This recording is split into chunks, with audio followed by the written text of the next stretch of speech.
Hello everyone, a very warm welcome to Unacademy.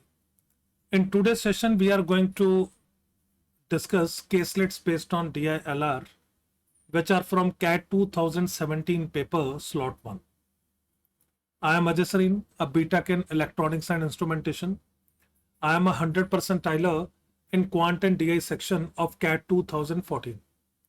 Got 99.99 in 15, 99.98 in 16, and 99.97 in 2020. These are our official Telegram channels, which you must join so that we can communicate about all my classes to you and you can attend all the classes without fail and that too on time. So please join them. Iconic subscription is available for all MBA aspirants, which has all the benefits of Plus, but it is very beneficial to those who are weaker in any section and are required personal attention. So you will be getting one-to-one live doubt solving by experts, one-to-one live concept discussion with experts, one-to-one live mentorship by top B school grads, and you can book slots as per your convenience. Here 6, 12 and 24 month will cost you 25,800, 39,500 and 59,999, but on using my code Sareen10 you can avail another 10% off on the total fee. So let's get started with first caselet. So in this particular class, please ensure that you pause your video before going to the solution. Try to solve it by yourself so that the outcome is the most. So in this first caselet, pause it. There is some information given to you on this entire passage. Then it will be followed by questions. Try to solve it on your own and then go for the video. Here it says there are 21 employees working in a division, out of whom 10 are special skilled and the remaining are regular skilled employees. So it gives you 10 are SEs and remaining 11 are REs. During the next 5 months, the division has to complete 5 projects every month. Out of 25 projects, 5 projects are challenging while the remaining ones are standard. Each of the challenging projects has to be completed in different months. Every month, 5 teams T1, T2, T3, T4, T5 work on one project each. T1, T2, T3, T4 and T5 are allotted the challenging project in the first, second, third, fourth and fifth month respectively. Now working on this piece of information, I have framed few tables here which we need to fix. So the first table is for the first month, second is for second month, third is for third, fourth is for fourth and fifth is for fifth month. So we are given that the challenging project will be given to team T1 in first month, team T2 in second month, team T3 in third month, team T4 in fourth month and team T5 in the fifth month. We are already given that there are a total of 10 special skilled employees and 11 regular skilled employees. So I am carrying that information here as well. So there are 10 SEs and 11 REs in each case.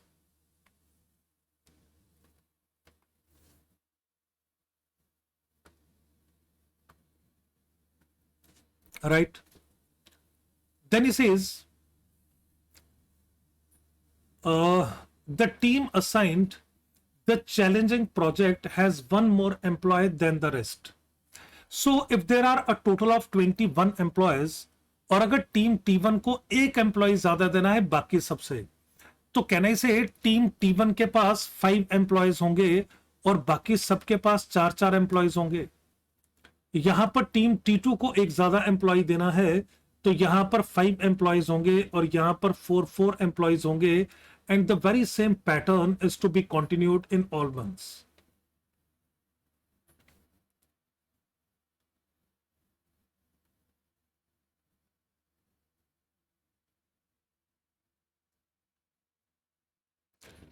So rest of the information which is between 2 successive months, the composition of the team changes as follows.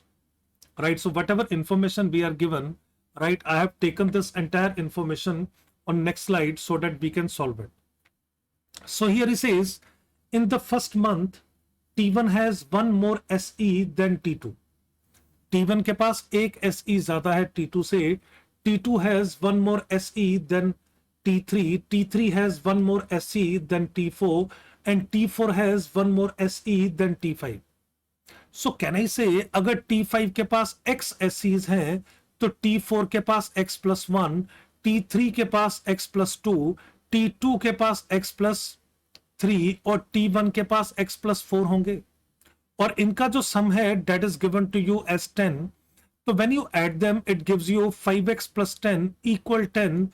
So the value of x comes out to be 0. The moment we get it, we can fix the table that these many SEs are there in each and every month. So if there are 4 SEs and total people working are 5, there should be 1 RE here, 2 REs here, 3 RE here, and all 4 REs must be in team T5. Right, so this is one of the very basic thing that we need to do out of the given piece of information.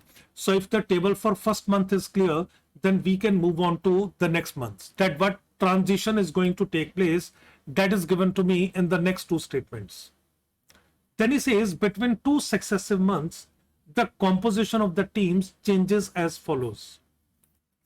The team allotted the challenging project gets 2 SE from the team which was allotted the challenging project in the previous month. So now we are going to talk about T2. Right, so this will change entire composition of the team size. Right, so here he says the team allotted the challenging project gets 2 SE from the team which was allotted the challenging project in the previous month. In exchange, 1 RE is shifted from the former team to the latter team. Right? So now we need to think of what should be the ideal size of second team. So अब T2 में क्या हुआ, यहां पर already 3 SEs थे और challenging project था T1 के पास. राइट, सो T1 से 2 लोग यहां पर आ जाएंगे. The team allotted the challenging project get 2 SE from the team which was allotted the challenging project in previous month. तो 3 और 2 ये हो गए 5 और यहां पर बचे 2 SEs. Then he says in exchange 1 RE is shifted from the former team to the latter team. और आप एक RE exchange कर लोगे तो it becomes 0 and it becomes 2. Then he says, after the above exchange, if T1 has any SE and T5 has any RE, then 1 SE is shifted from T1 to T5. अब T1 और T5 की बात हो रही है. ठीक है, सो T5 का साइज क्या था 0.4. T5 के पास कोई भी SE नहीं है. And he says, if T1 has any SE, then 1 SE will be shifted from here to T5. Right, and 1 RE is shifted from T5 to T1. So यहां पर 4 REs थे, यहां पर रहेंगे 3 और यहां पर +1 हो जाएगा. Right, then he says also if T2 has any SE and T4 has any RE. So now T2 has 5 SEs and T4 has 3 REs. Then 1 SE is shifted from T2 to T4. तो यहां से एक SE आप shift कर दोगे T4 में. पहले एक SE था तो एक और हो जाएगा. And 1 RE is shifted from T4 to T2. तो T4 में 3 थे तो यहां से एक इधर चला जाएगा और यहां बचेंगे 2. So there won't be any change in T3. Still it will be 2 and 2. Right, so this will be the new composition for second month. तो मैं इसको एक बार कंबाइन करके बेटर वे में लिख देता हूं. आपको प्रोसेस समझ आना चाहिए, हम कैसे वैल्यूज को पिक कर रहे हैं. अब ये मेरे किसी काम का नहीं है तो इसे मैं हटा रहा हूं. 2 + 1 is 3 इन दिस केस. तो working on the very same pattern मेरे को सभी मंथ्स का डाटा फिक्स करना था. राइट, तो you need to read the very same set of statements again and again and again to reach 5th month. एक बार आप 5th मंथ पे पहुंच जाओगे, उसके बाद क्वेश्चंस को आंसर करना will be very easy. So let's do it again. So statement A में बोल रहा है अभी T3 को आपने चैलेंजिंग प्रोजेक्ट दे दिया, राइट? तो यहां से 2 लोग शिफ्ट हो जाएंगे यहां पे, तो यहां पर 2 + 2 मेक्स इट 4, और यहां से एक बंदा वहां पर शिफ्ट हो जाएगा, तो यहां बचेगा 1. अभी इस केस में अगर 2 लोग इधर आ गए तो यहां पर बचे 2, यहां से एक उधर चला गया तो ये भी हो गए 2. Then statement B says after the above exchange if T1 has any SE, T1 में SE है, perfect. T5 has any RE, T5 में RE है, perfect. Then 1 SE is shifted from T1 to T5, तो T1 में SE बचे 0 और T5 में SE हो जाएंगे 2, right? Then after this is मैंने ये थोड़ा गलत लिख दिया, ऊपर लिख दिया, नहीं ठीक है, ये ऐसे. Right, so then he says 1 RE is shifted from T5 to T1, तो T5 में टोटल 3 REs थे, तो यहां पर रह जाएंगे 2, एक यहां चला जाएगा, तो ये हो जाएंगे 4. Then he says also if T2 has any SE, so T2 में SE है, and T4 has any RE, T4 में RE भी है. Then 1 SE is shifted from T2 to T4, तो यहां पर 2 SE थे, एक यहां पर बचेगा, तो यहां पर 2 + 1 3 हो जाएंगे, यहां से एक RE चला जाएगा, तो यहां पर 2 + 1 3 हो जाएंगे. तो this will be the final composition for 3rd month. Please एक बार सभी देख लो. सो मैं इसे इरेज कर देता हूं जो अभी अननेसेसरी इंफॉर्मेशन है. तो this will be the final team size in this case. So this will be 3 now, right?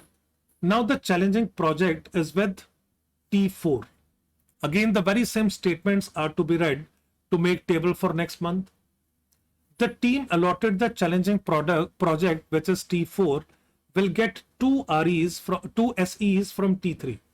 तो T3 में 4 थे, 2 इधर आ जाएंगे, तो T3 में बचे 2 SEs, और T4 में हो गए 3 + 2 5 SEs, और ये जो एक RE है उधर चला जाएगा, which makes it 0 and makes it 2.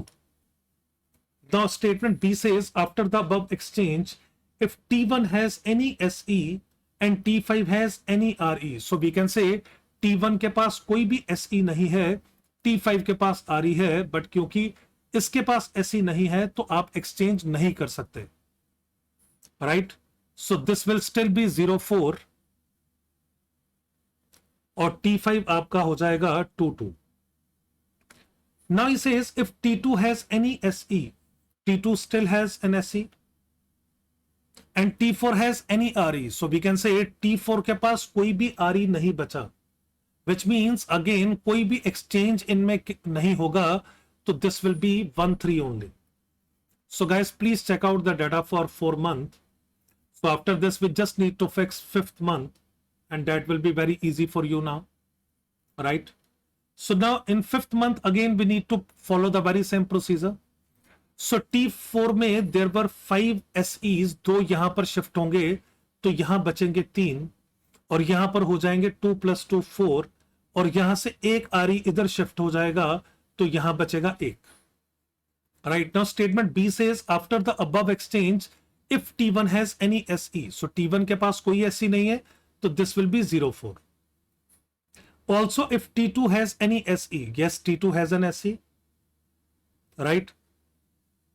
And and T4 has any RE, so this T4 has an RE, because यहां पर T4 के पास एक RE हो गया.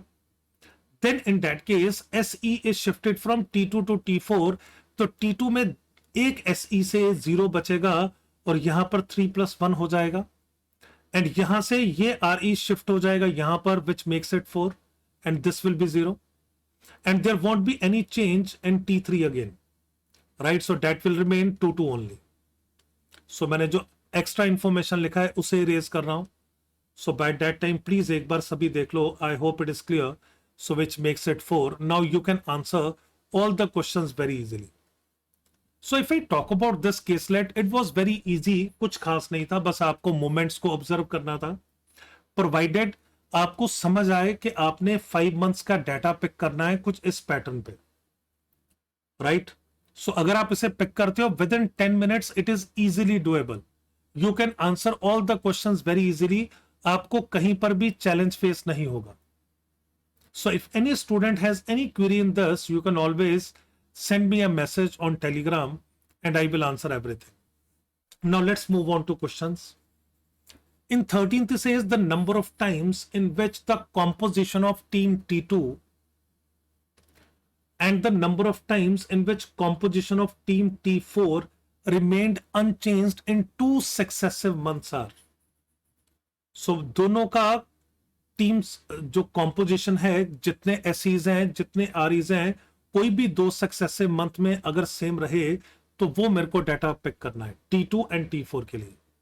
If I observe T2 it is 3-1, it is 4-1, it is 1-3, it is 1-3, तो एक बार ये same रहा, again it is 0-4 goes out. T4 का 1-3, 2-2, 3-1, 5-0, 4-0, T4 का कभी भी सेम नहीं रहा, तो correct answer option comes out to be B, which is 1 for team T2 and 0 for team T4. And next it says the number of SE in T1 and T5 for the projects in the third month are respectively. SEs हमने बताने हैं third month में T1 and T5 के. So here is the data for third month. It is 0 and 2. So correct answer option comes out to be A. So it becomes very easy to answer all the questions provided you are in a position to frame this entire table with a bit of patience, right? Exam में at times student lose patience, which is not a good sign. अगर आप थोड़ा सा ध्यान दोगे तो आप easily कर सकते हो. Now he says which of the following cannot be the total credit points earned by any employee from the projects. Now let's go back and study the concept of this total points. So here it says each standard project has a total of 100 credit points, while each challenging project has 200 credit points. The credit points are equally shared between the employees included in that team. जितने भी लोग उस team में हैं उन सभी में equally divide हो जाएंगे. तो स्टैंडर्ड प्रोजेक्ट के लिए 10, चैलेंजिंग के लिए 200. And question says which of the following cannot be the total credit points earned by any employee from the projects. अब इसे ऑब्जर्व करने के लिए ये चैलेंजिंग प्रोजेक्ट था तो टोटल 200 पॉइंट्स थे, बाकी सभी के 100 पॉइंट्स थे. तो मेरे को बेसिकली ऑब्जर्व क्या करना था? मेरे को ऑब्जर्व करना था कि किसी भी एम्प्लॉय के मिनिमम और मैक्सिमम पॉइंट्स कितने हो सकते हैं, राइट? सो अगर हम सिंपल सा कैलकुलेशन लेकर चलें, चैलेंजिंग प्रोजेक्ट जहां पर भी है वहां पर टोटल 5 एम्प्लॉयज हैं, तो उस चैलेंजिंग प्रोजेक्ट में उन 5 एम्प्लॉयज को क्या मिलेगा? 200 by 5 which is 40 credit points. और स्टैंडर्ड प्रोजेक्ट की अगर हम बात करें, हर स्टैंडर्ड प्रोजेक्ट में 4 एम्प्लॉयज हैं एंड टोटल 100 पॉइंट्स हैं. जब वो 4 में बटेंगे तो उसे कितने पॉइंट्स मिलेंगे? 100 by 4 which is equivalent to 25. I hope it is clear to each and every student, a very basic calculation, right? तो अगर हम बात करें किसी भी एक एम्प्लॉय की, तो कहने से कोई भी एक employ can work in a total of 5 projects, right? जब वो काम करेगा तो टोटल 5 प्रोजेक्ट्स में काम करेगा. अब पॉसिबिलिटीज क्या है इन 5 प्रोजेक्ट्स की?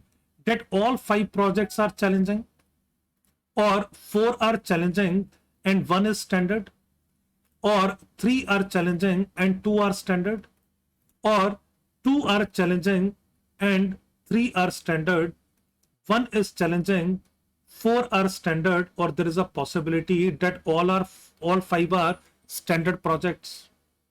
Challenging project के अगर उसे 40 points मिले तो 5 into 40, यहां पर जो पॉइंट्स अर्न होंगे they are 200. 4 into 40 plus 1 into 25 जो पॉइंट्स अर्न होंगे they are 185. 3 into 40 is 120 and 2 into 25 is 50. जो पॉइंट्स अर्न होंगे they are 170. 2 into 40 is 80 and 3 into 25 is 75. जो points earn होंगे they are 155. So 1 into 40 will be 40 and 4 into 25 is 100, which adds up to a total of 140, or 5 into 25, 125 are the possibilities. He says which of the following cannot be earned. We can see you can earn 200, you can earn 170, you can earn 140, but you can never earn a total of 150 points. So the moment you are able to answer this question, you can answer next question very easily, because its answer was hidden in the previous question itself, and I know by this moment you will be in a position to identify. One of the employees named Anik scored 185 points. So which of the following cannot be true? 185 points कब बनेंगे? जब आपने 4 challenging और 1 standard project किया. Now he says Anik worked only in teams T1, T2, T3, T4, T1, T2, T4, T5, T2, T3, T4, T5 और T1, T3, T4, T5. कौन सा true नहीं है वो हमें बताना है. राइट. अब अगर मैं ऑप्शन ए को लेके चलूं, अगर वो 4 चैलेंजिंग और 1 स्टैंडर्ड प्रोजेक्ट में काम करता है, तो कहने से उसने फर्स्ट मंथ चैलेंजिंग में काम किया, सेकंड भी चैलेंजिंग, थर्ड भी चैलेंजिंग, फोर्थ भी चैलेंजिंग, और फिफ्थ में जाके उसने स्टैंडर्ड प्रोजेक्ट में काम किया. Is it done? So it's a possibility, कोई दिक्कत नहीं है. अगर हम बी पार्ट को लेकर चले, अगर उसने T1 में चैलेंजिंग में काम किया, T2 में चैलेंजिंग में काम किया, so we just need to think of क्या T4 और T5 में दोबारा वो चैलेंजिंग में आ सकता है. राइट. यहां पर ऑब्जर्व करते हैं, अगर आपने T1 में चैलेंजिंग में काम किया तो यहां से 2 लोग यहां पर शिफ्ट हो गए, तो आप T2 में चैलेंजिंग में काम कर सकते हो. अगर आपने T3 में चैलेंजिंग में काम नहीं किया, इट मींस कि आप T2 के T2 में ही रह गए. राइट. या आप T2 से T4 शिफ्ट हुए होंगे. 2 ही पॉसिबिलिटीज हैं.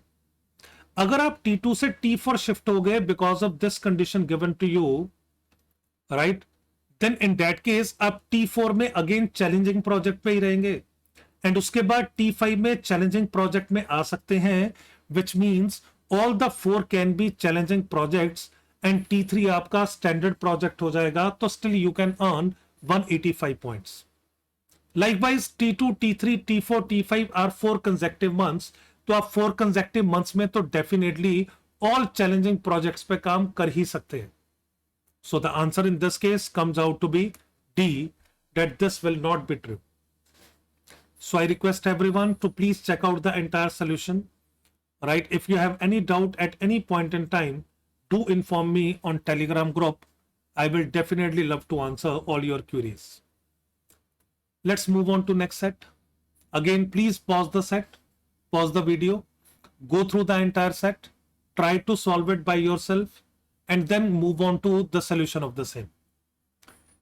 Here it says, in a square layout of size 5 meter by 5 meter, 25 equal sized square platforms of different heights are built. The height in meters of individual platform are as shown below. Individuals all of same height are seated on these platforms. We say an individual A can reach an individual B if all the 3 following conditions are met. A and B are in the same row or column. So let's say this 6 is B. So 1, 2, 4, 3, 9, 7, 3, 1 will be A's. Right? तो कब पहुंचेगा? जब same row या column में है तो यही लोग पहुंच सकते हैं. इनमें से पहुंचेगा कौन? A is at a lower height than B. So we can observe इन चारों का हाइट कम है, तो ये 9 कभी नहीं पहुंच सकता, 7 नहीं पहुंचेगा, इन दोनों का हाइट कम है.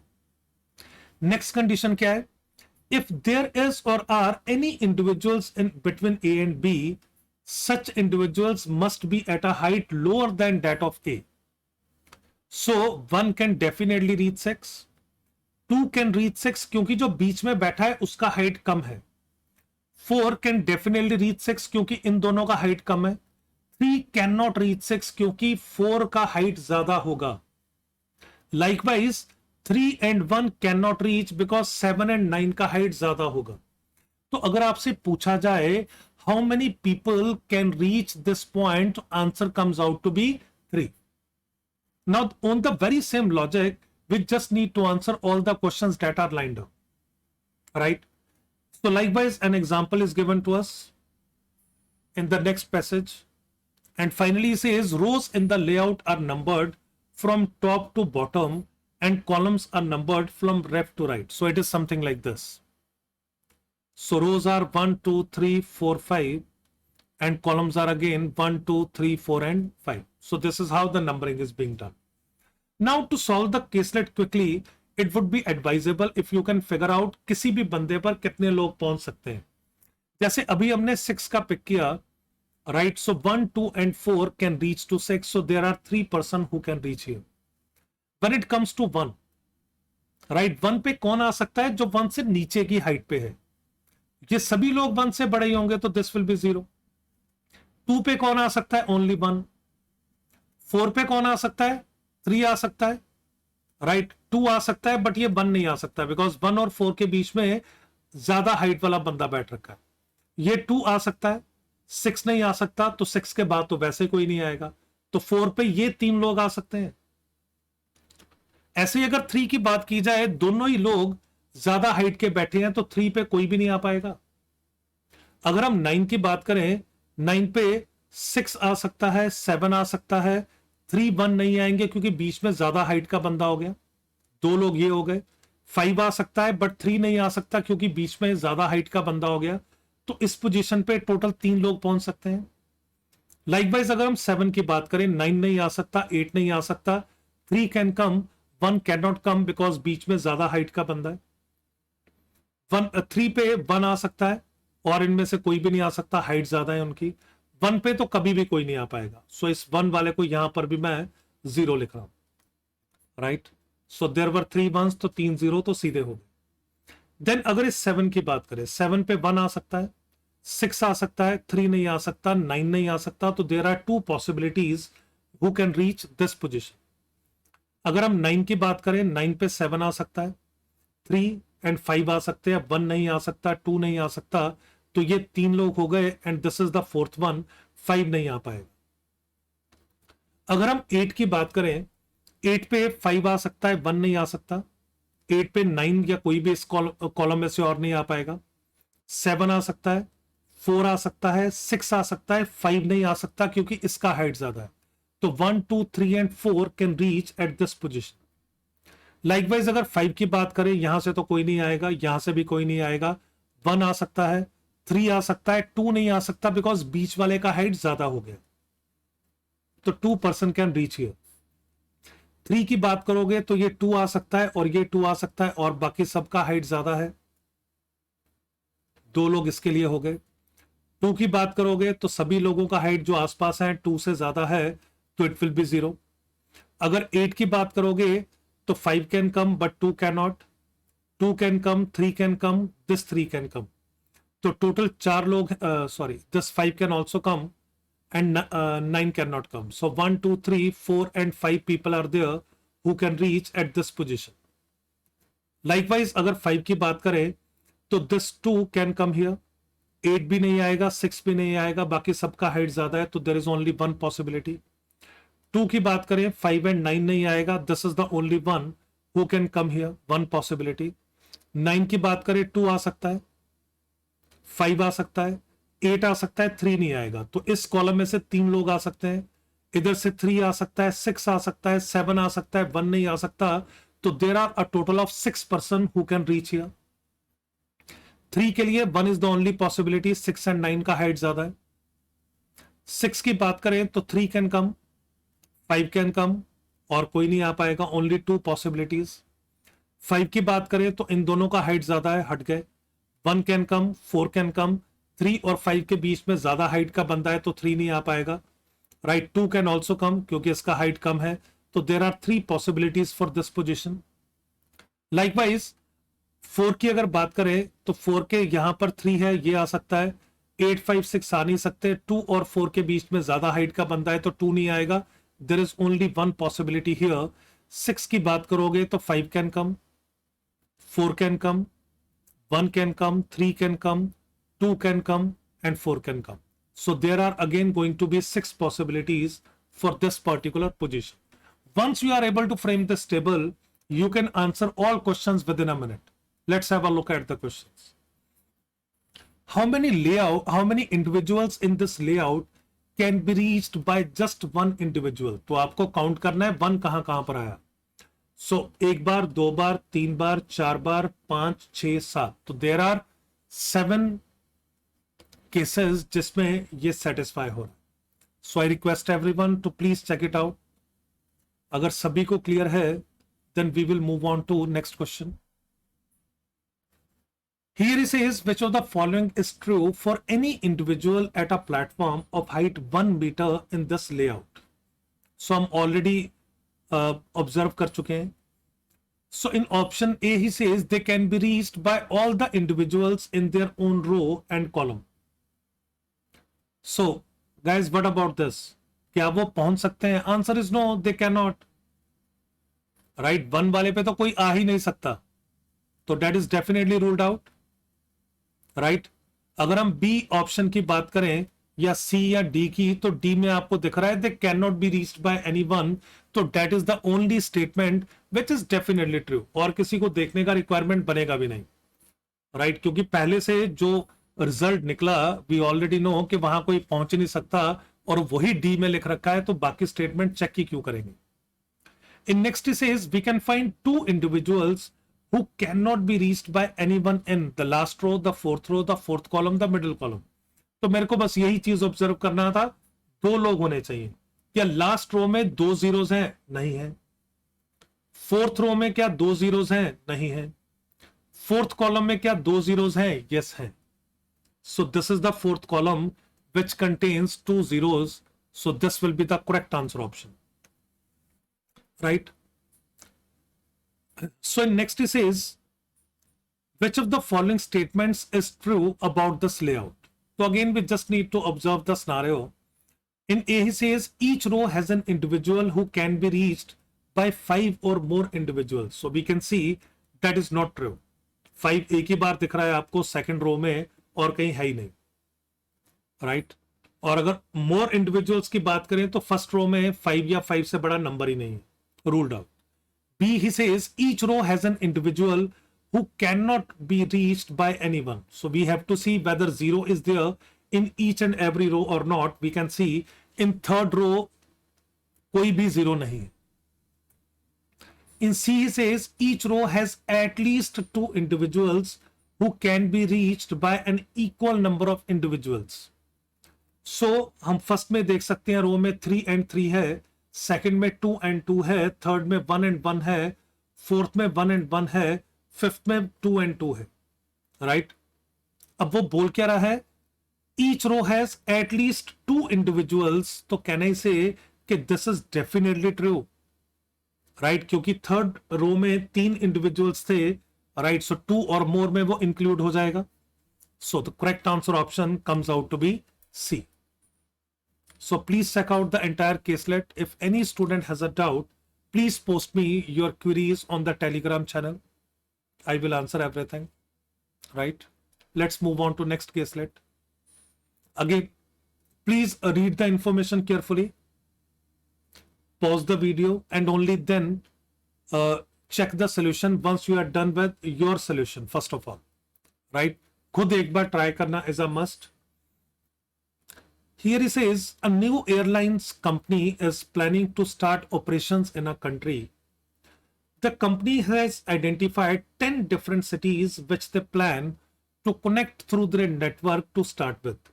So let's say the 10 cities are, because nothing is given to you, so you can assume any values like A, B, C, D, E, F, G, H, I, J. So they are the 10 cities, right? The flight duration between any pair of cities will be less than 1 hour. To start operations, the company has to decide on a daily schedule. The underlying principle that they are working on is the following. Any person staying in any of these 10 cities should be able to make a trip to any other city in the morning and should be able to return by the evening of the same day. बहुत बढ़िया बात की। तो आप कोई भी दो city उठा लो, लेट्स से ए और बी। अगर एक बंदा सुबह यहां से मॉर्निंग में यहां पर जाएगा तो उसे एक फ्लाइट चाहिए बी जाने के लिए, और इवनिंग में ये यहां से वापस आएगा तो इवनिंग में एक फ्लाइट होना चाहिए बी से ए पे आने के लिए। लाइकवाइज मॉर्निंग में अगर बी से ए कोई जाता है तो मेरे को मॉर्निंग में एक फ्लाइट चाहिए बी से ए आने के लिए, और इवनिंग में जब आप ए से बी जाओगे तो एक फ्लाइट चाहिए ए से बी जाने के लिए। तो कैन आई से between any two cities, this is the most critical information, please समझो। ये समझ आ गया, पूरा केसलेट 2 मिनट में सॉल्व हो जाएगा, राइट। कोई भी दो सिटीज को कनेक्ट करने के लिए हमें मिनिमम 4 फ्लाइट्स तो रन करनी ही होंगी। 4 से ज्यादा कितनी भी कर सकते हो, मैं मिनिमम की बात कर रहा हूं, कम से कम 4 फ्लाइट्स तो आपको रन करनी ही होंगी। ये प्लीज एक बार सभी स्टूडेंट्स देख लें, सभी को इस चीज का क्लैरिटी होना चाहिए thoroughly. Now in 21 he says, if the underlying principle is to be satisfied in such a way that the journey between any two cities can be performed using only direct non-stop flights, then the minimum number of direct flights to be scheduled is। कोई भी दो cities में आपको आना जाना है direct flight से, तो कोई भी दो सिटी में 4 फ्लाइट्स होंगी। 10 में से दो सिटीज को सिलेक्ट किया जा सकता है इन 10C2 ways विच इज 45, और कोई भी कॉम्बिनेशन के लिए कितनी मिनिमम फ्लाइट्स चाहिए? 4। तो आपके पास 45 कॉम्बिनेशंस हैं, A B A C A D A E A F A G A H I I A J and so on, B C B D B and all, ऐसे 45 combinations हैं, और हर combination के लिए आपको 4 flights चाहिए। तो कम से कम 180 फ्लाइट्स का आपको स्केड्यूल बनाना होगा। A very easy question, right. I hope सभी को इजीली समझ आ गया होगा। If you know a bit of PNC कि 10 में से 2 सिटी सिलेक्ट करने थे, that can be done in 10C2 ways, तो job becomes even easier and quick. In next it says, suppose 3 of the 10 cities are to be developed as hubs. तो मैं इसमें 3 cities को hubs ले रहा हूं, which is A, B and C. आप कुछ भी assume कर सकते हो because nothing is specified. तो ये आपकी हो जाएंगी non hub cities, right? Suppose 3 of the 10 cities are to be developed as hubs. A hub is a city which is connected with every other city by direct flights each way, both in the morning as well as in the evening. तो आपका जो A है ये इन 7 cities के साथ connected है, B इन 7 cities के साथ connected है, C इन 7 cities के साथ connected है इसी वे में, which means between any of the two combination total 4 flight चल रही है। तो मेरे पास कॉम्बिनेशन कितने होंगे ए बी और सी के with non hub cities? They will be 3 into 7 which are a total of 21 combination, और हर कॉम्बिनेशन में 4 फ्लाइट्स चाहिए, तो 84 फ्लाइट्स तो आपकी ये इनमें चल रही हैं। The only direct flights which will be scheduled are originating and और terminating in one of the hubs only. Then the minimum number of direct flights that need to be scheduled so that the underlying principle of the airline to serve all the 10 cities is met without visiting more than one hub during the trip. तो हमने ABC को तो सबसे connect कर दिया, अब ABC को भी एक दूसरे के साथ कनेक्ट करना है, क्योंकि सारी की सारी फ्लाइट्स यहीं पे ओरिजिनेट हो रही हैं, यहीं पर एंड हो रही हैं। तो ए और बी, ए और सी, बी और सी, टोटल 3 कॉम्बिनेशंस हैं। इन 3 कॉम्बिनेशंस के लिए भी 4-4 फ्लाइट्स चलाओगे तो टोटल फ्लाइट्स कितनी बनेंगी आपकी? A total of 96। So guys please check it out, this is another very easy question. अगर सभी को समझ आ गया तो we can definitely move on to next one, right? Okay, so have a look here. Here it says, now some extra information is given. Suppose the 10 cities are divided into 4 distinct groups, G1, G2, G3, G4.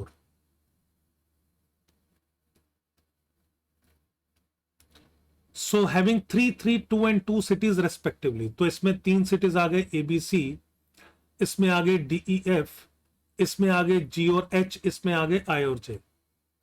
and that G1 consists of cities named ABC. उसने नाम भी वही दे दिया. Further suppose that direct flights are allowed only between two cities satisfying one of the condition. Both cities are in G1. If both the cities are in G1, तो कितनी flights आएंगी?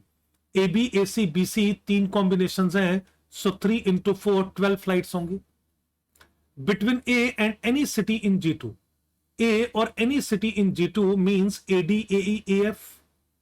ये तीन पॉसिबिलिटीज हैं, तो इसके लिए भी 3 into 4 12 फ्लाइट्स होंगी. Between B and any city in G3, तो BG, B और BH दो पॉसिबिलिटीज हैं, तो 2 into 4 8 फ्लाइट्स होंगी. Between C and any city of G4, तो देख के अब आपको समझ आ जाएगा 2 into 4 8 फ्लाइट्स यहां पर होंगे.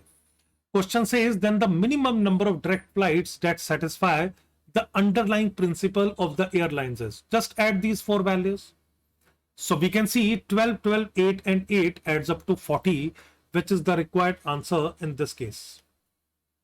Based on the same, we have next question. Again, he says suppose the 10 cities are divided in 4 distinct groups. Same set of conditions हैं जैसे हमने पहले पिक किया G1, G2, G3, G4. So here we have ABC, DEF, GH, I and J. However, due to operational difficulties at A, it was later decided that the only flights that would operate at A would be those to and from B. Cities in G2 would have to be assigned to G3 or G4. So G2 की जो cities हैं ये आपने हटा के G3 में या G4 में कहीं भी दे दी, फर्क नहीं पड़ेगा, एक ही बात रहेगी. बट A और B के बीच में फ्लाइट्स चलेंगी, A और C के बीच में जो फ्लाइट्स थी वो नहीं चलेंगी. A और C में कितनी फ्लाइट्स थी जो नहीं चलेंगी? They are 4. बाकी सब कुछ सेम रहा जो हमने पहले यहां पर किया. There is no change in any other information, right? Question says what would be the maximum reduction in the number of direct flights as compare to the situation before the operational difficulty arrows.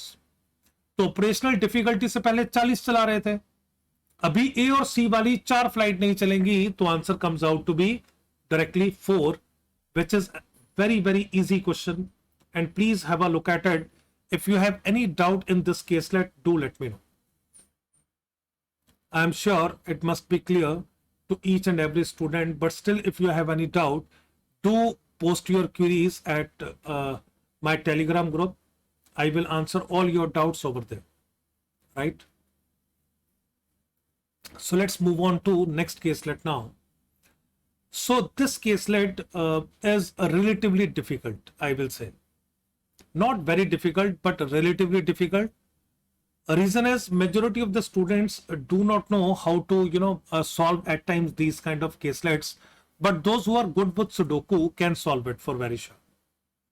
Here it says, again, please pause the video and try to solve it by yourself.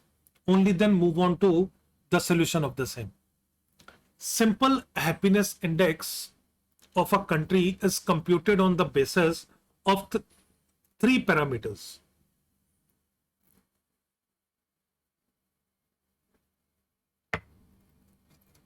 Which are among social support, which is defined as S, freedom to life choices, which is F, and corruption perception, which is C.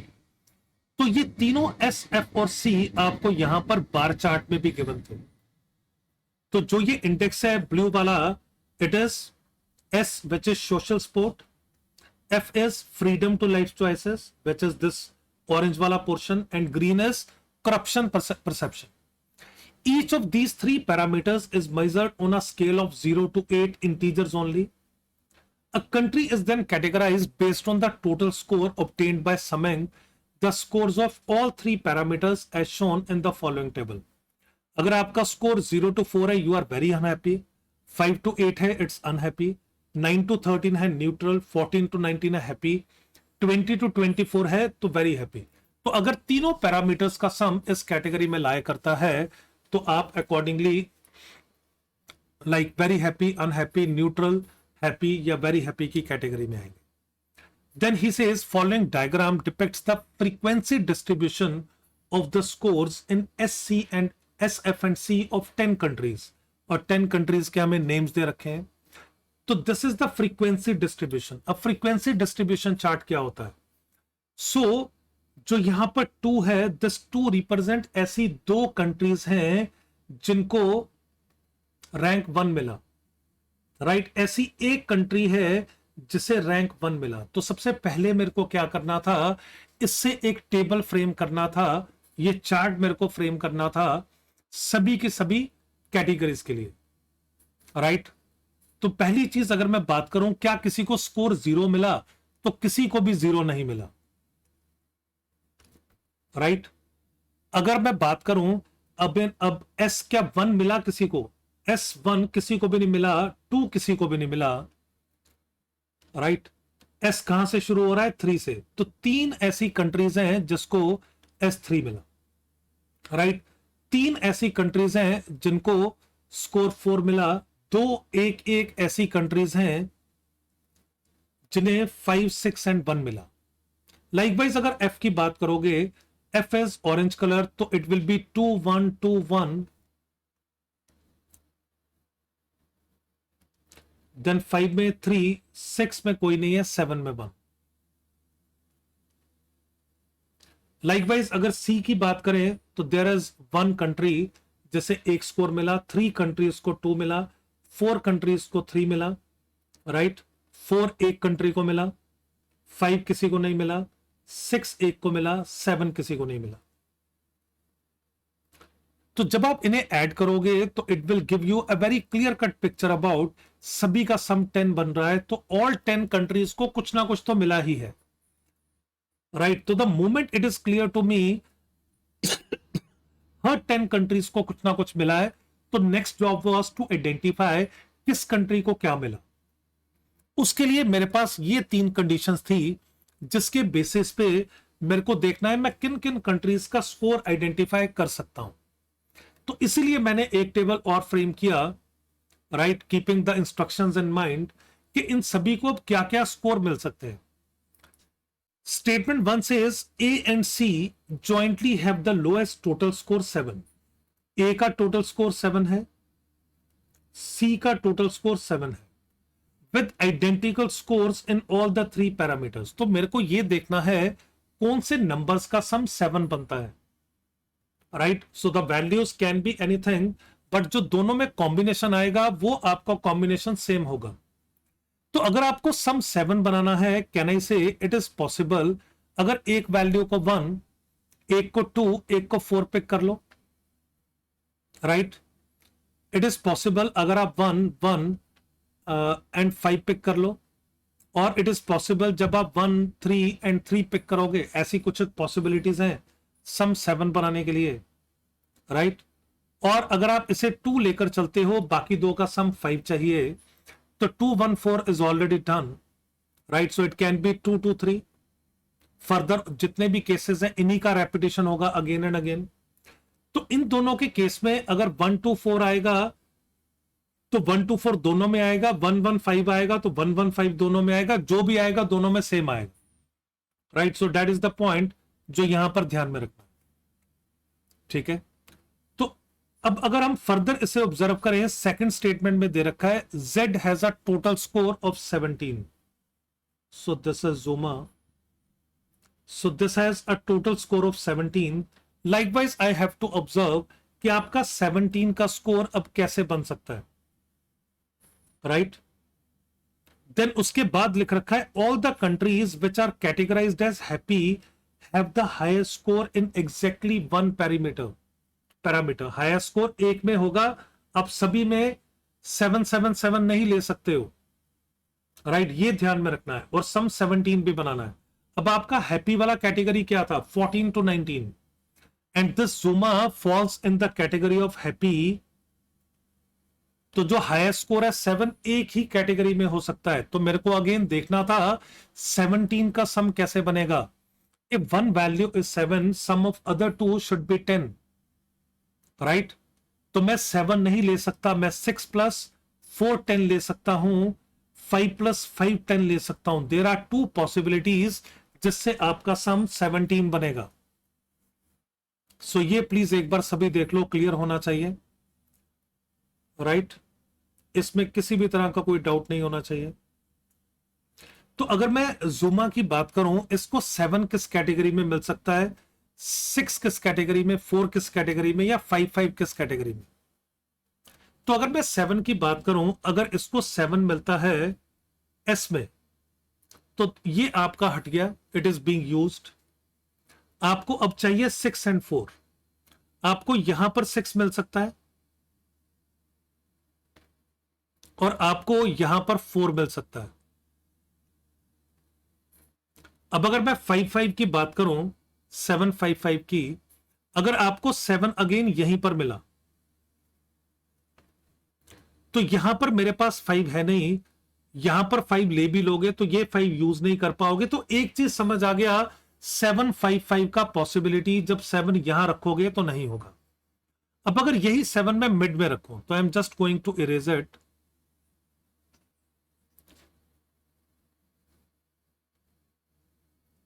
अगर आपने ये 7 यहां पर use कर लिया, तो again in दोनों में 5 अभी भी यूज नहीं कर पाओगे।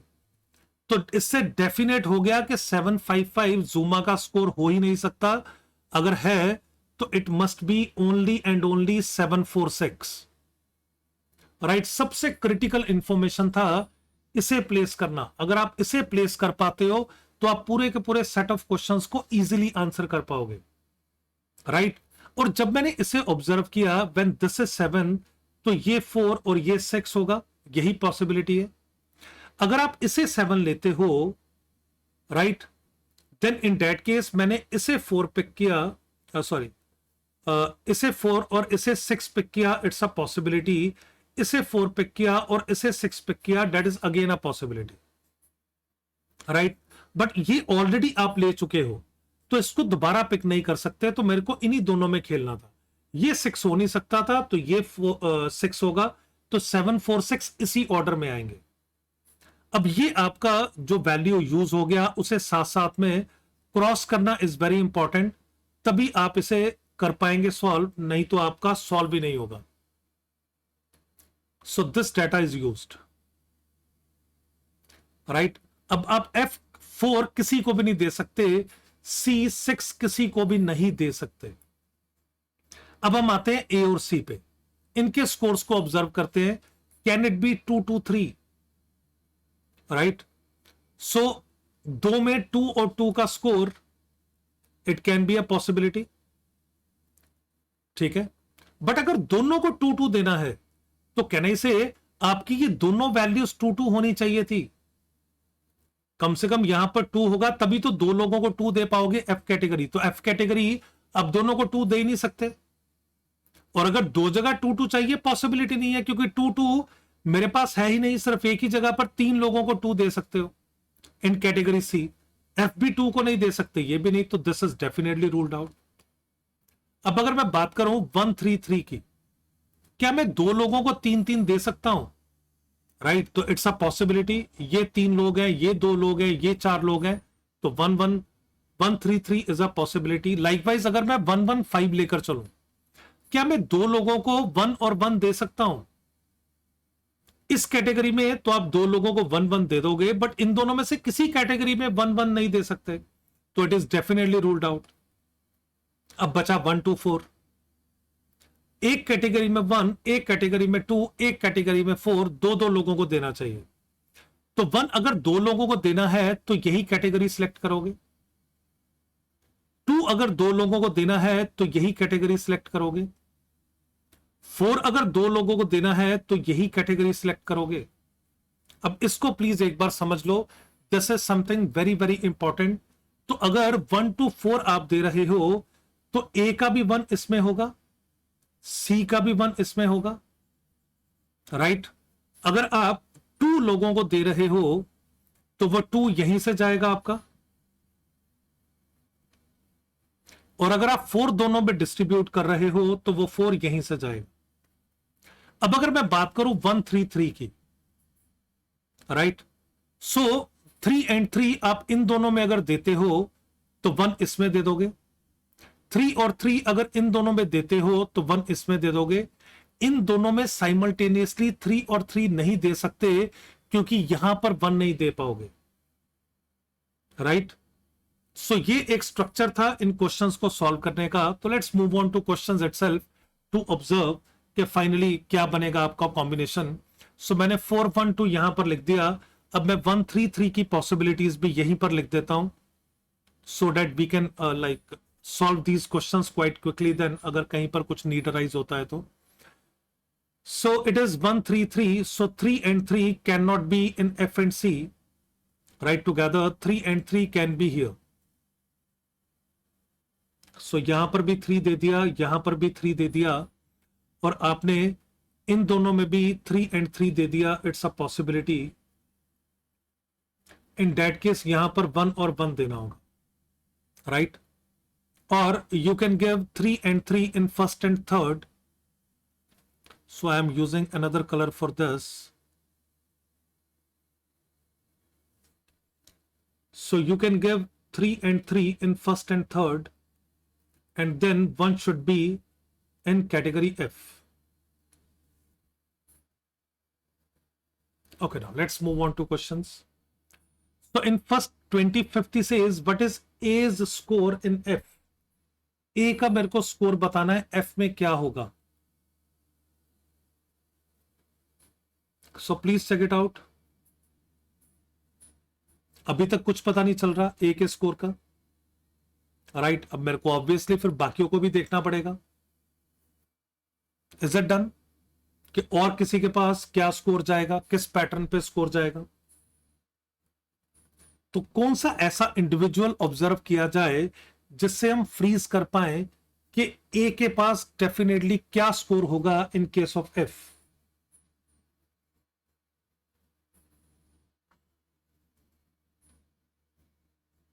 Please check it out.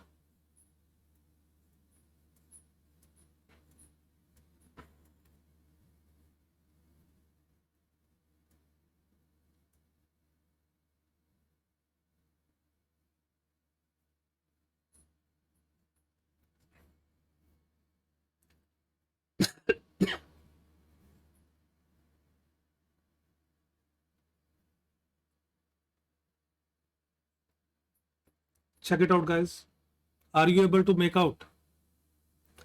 So अगर मेरे को यहां पर 7 का सम डिस्ट्रीब्यूट करना है तो वी कैन सी एफ के पास जो स्कोर बनेगा 1 या 3 में से कुछ एक है, राइट। तो आउट ऑफ दीज टू अगर मैं 1 एफ को देता हूं, किसी भी केस में अगर मैं 1 एफ को देता हूं तो that will definitely be a possibility in both the cases.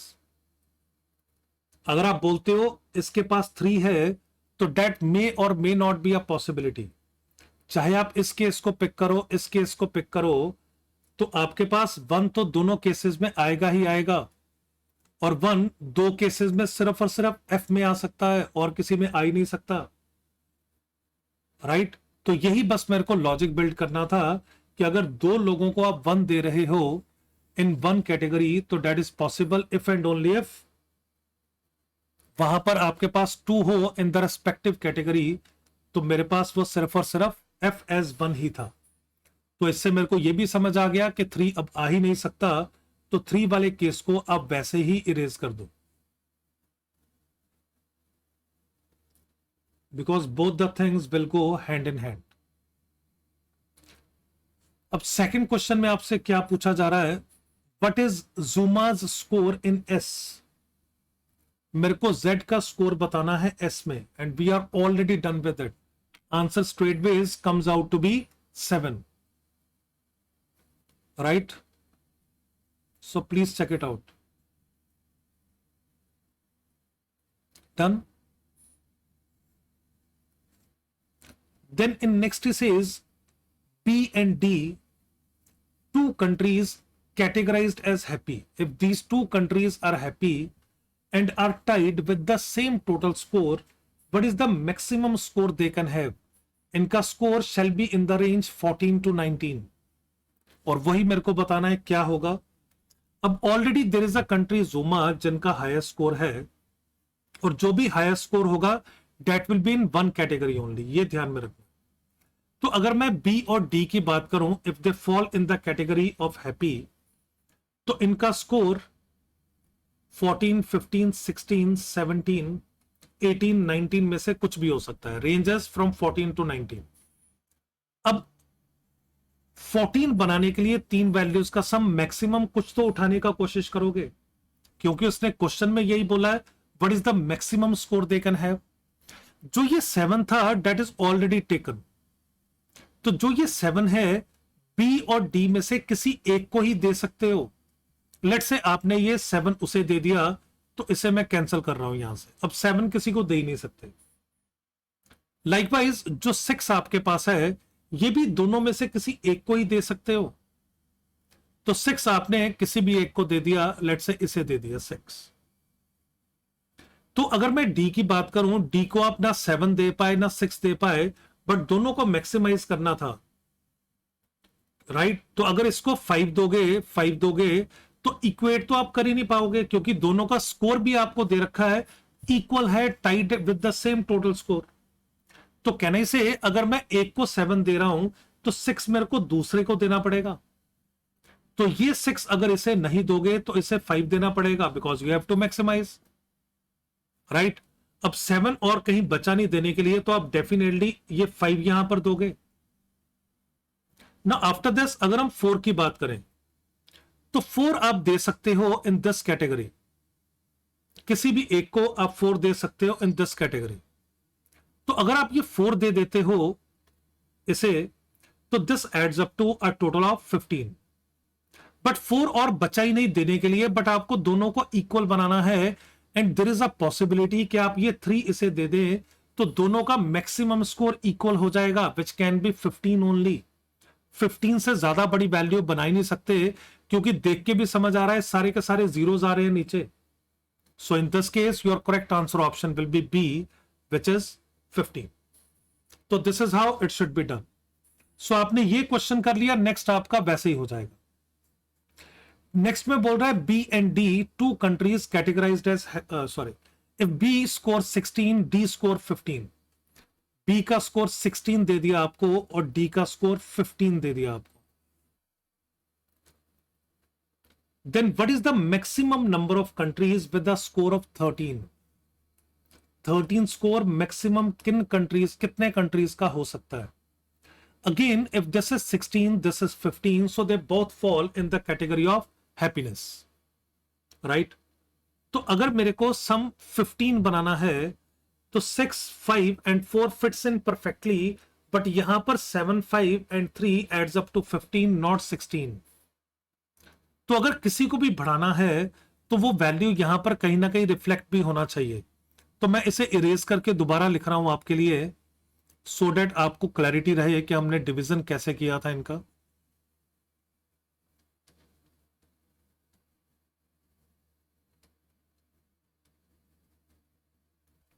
Now to make a sum of 16, 7 एस में तो आ नहीं सकता, that is already taken by Zuma, right. तो 7 आप दोनों में से किसी एक को दोगे, तो ये बड़ा सम बनाना है, 7 इसे दे दिया। अब अगर मैं 6 इसको देता हूं, तो 7 + 6 एड्स अप टू 13, इसको 3 दोगे तो ये आपका 16 बन जाएगा।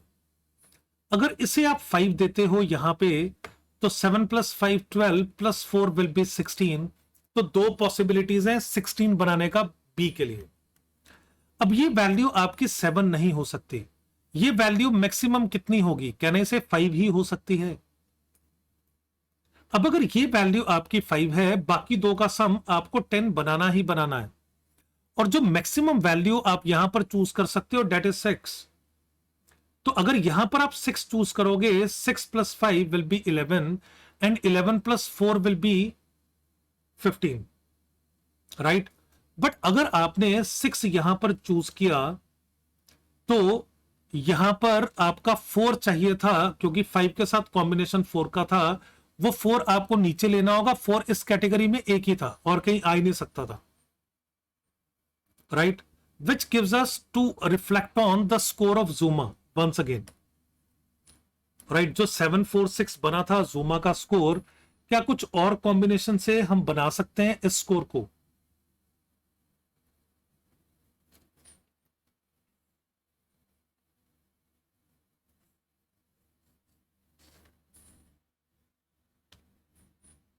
क्या कुछ था हमारे पास? Just check it out, you will find कुछ और था ही नहीं, अ स्कोर ऑफ 17 बनाने के लिए for Zuma. Is it done? कुछ भी नहीं था आपके पास और कॉम्बिनेशन,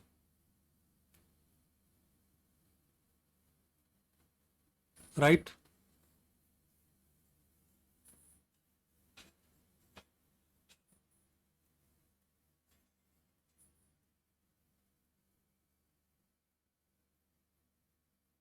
सो विच मीन्स ये क्वेश्चन ही आपका गड़बड़ है, राइट? प्लीज ये ध्यान में रखना, this question is wrong, this question can not be answered, क्योंकि बी और डी के स्कोर 16 एंड 15 हो ही नहीं सकते जब Zuma का स्कोर आपका 17 है, ठीक है,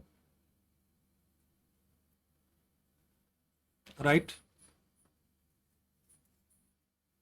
सो अगर फिर भी किसी को लगता है that there is a possibility, so do send me a message on Telegram channel, so I will answer your query for this particular question over there, right? Okay, so MBA 2021 mock test marathon will give last push to your preparation. You will be getting 2 full-length mock tests for CAT per week, 3 sectional tests per week, 2 full-length mock tests for OMATs per month, and detailed video analysis of all mocks and sectional tests will be given to you. India's biggest weekly scholarship test is conducted every Sunday at 12 p.m. You just need to use my code SERENE10 to enroll for free, and you can win scholarship from a pool of rupee 55 lakhs. Students getting rank 1 to 3 will win 1 year CAT Plus subscription. Students getting rank 4 to 10 will win 75% scholarship. Students getting rank 11 to 50 will win 50%, and getting rank from 51 to 200 will win 25% scholarship. So guys, do follow me on Unacademy's Learners app as well. You can find my profile by the name Ajay Kumar, and do follow me so that we can update you about all our classes that are being conducted on Unacademy's Learners app. So they are the special classes which I take on a daily basis at 3 p.m. You can use my code SERENE10 to watch all my lectures free of cost. That are special classes. So do subscribe to the channel, like and share the video. And don't forget to use my referral code SERENE10 to avail 10% off on your next Unacademy subscription. Thank you.